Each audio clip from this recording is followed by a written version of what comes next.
আমাৰ হাতত যিটো হেণ্ডহেল্ড GPS আছে এইটো হ'ল গাৰ্মিনৰ প্ৰডাক্ট আৰু ইয়াৰ মডেলটো হ'ল GPS Map 66S।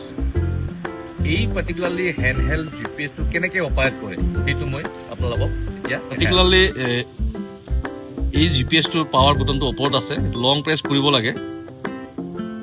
লং প্ৰেছ কৰিছোঁ, পাৱাৰ অন হওঁতে অকণমান টাইম ল'ব।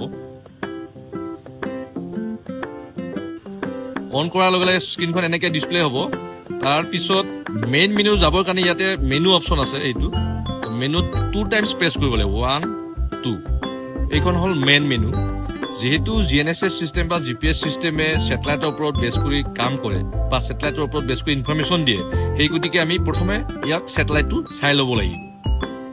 তাৰ কাৰণে আমি স্ক্ৰল ডাউন কৰিব লাগিব, স্ক্ৰল ডাউন। এইটো হ'ল ছেটেলাইট, ঠিক আছে। ছেটেলাইট বুটনত গৈ আমি কি কৰিম, এণ্টাৰ প্ৰেছ কৰিম। Just press enter.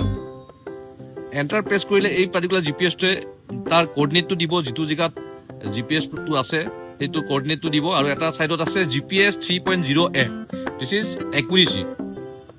ইয়াতে যিমানবিলাক বাৰ দেখাইছে এইবিলাক ছেটেলাইট পাইছে অলৰেডি। ছেটেলাইট বহুতকেইটা পাইছে ইয়াতে, 1 2 3 4 5 6 7, অলমষ্ট 7টা পাইছে বা 7টাৰ বেছি পাইছে। এই গতিকে একুৰেচি লেভেল আকৌ কমে, যিমানে ছেটেলাইট বেছি পাব সিমানে একুৰেচিটো কমি আহিব। ডেট মিনছ এতিয়া পাইছে 2.5 মিটাৰ।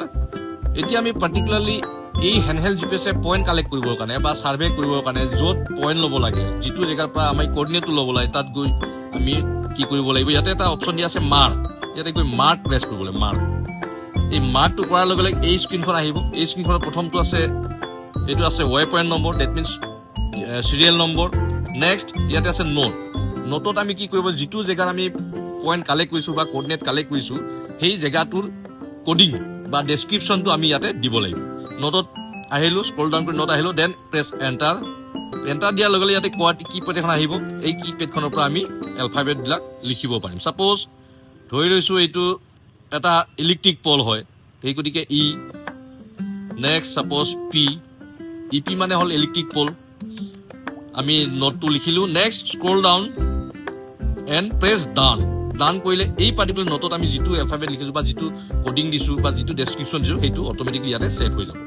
নেক্সট কাম আছে, যিটো কৰ্ডিনেটটোত ছেভ কৰিবৰ কাৰণে আমি কি কৰিম, again scroll down then save. ইয়াতে ছেভ বুটন আছে, ছেভটোত আমি কি কৰিম, এণ্টাৰ প্ৰেছ কৰিম। Just press enter. অট'মেটিকলি এই পাৰ্টিকুলাৰ কৰ্ডিনেটটো ইয়াতে ছেভ হৈ যাব। আমি সেই পাৰ্টিকুলাৰ কৰ্ডিনেটটো চেক কৰিবৰ কাৰণে বা চাবৰ কাৰণে কেনেকৈ কৰিম, এগেইন গ' টু মেইন মেনু। মেইন মেনুত আমি 2 টাইমছ প্ৰেছ কৰিম, দেন স্ক্ৰল ডাউন এণ্ড যিটো ৱে পইণ্ট মেনেজাৰ বুলি এটা আমি অপশ্যন পাম, সেই ৱে পইণ্ট মেনেজাৰ আমি কি কৰিম, এণ্টাৰ প্ৰেছ কৰিম। তো ইয়াতে যিমান পইণ্ট কালেক্ট হৈছে সেই পইণ্টবিলাক ইয়াতে দেখা পাম আমি। ছাপ'জ আমাৰ পইণ্টটো আছিলে 0022, that means serial number 22, then just press enter. Enter কৰিলে আমি যি ডেছক্ৰিপশ্যন দিছোঁ, চোৱা ডেছক্ৰিপশ্যন দিছিলোঁ আমি EP মানে electric Paul. Next location and তলত দিয়া আছে ভিউ মেপ। আমি এই পাৰ্টিকুলাৰ কৰ্ডিনেটটো কোনখিনি জেগাত আছে আমি মেপত চাব পাৰোঁ। জাষ্ট ভিউ মেপত গৈ আমি কি কৰিম, just press enter. Then just zoom in, plus চিম্বলটো আছে, এইটো 0022 আমি য'ত আছোঁ তাৰ কৰ্ডিনেট মেপখনত লোকেশ্যনটো দেখাই দিম। আৰু যদি আমি যদি বেলেগ জেগাত থাকোঁ, আমি সেই পাৰ্টিকুলাৰ পইণ্টত যাবৰ কাৰণে গ' প্ৰেছ কৰিলে আমি ডাইৰেকশ্যন এটা দি থাকিব কোনফালে আমি যাব লাগিব, কোনফালে গ'লে আমি সেই পাৰ্টিকুলাৰ পইণ্টটো পাম। এইখিনি আছিলে পাৰ্টিকুলাৰলি এই হেণ্ডহেল্ড GPSটোৰ ডেটা কালেকশ্যন বা কৰ্ডিনেট কালেকশ্যন কৰাৰ প্ৰচিডিঅ'ৰ। Thank U.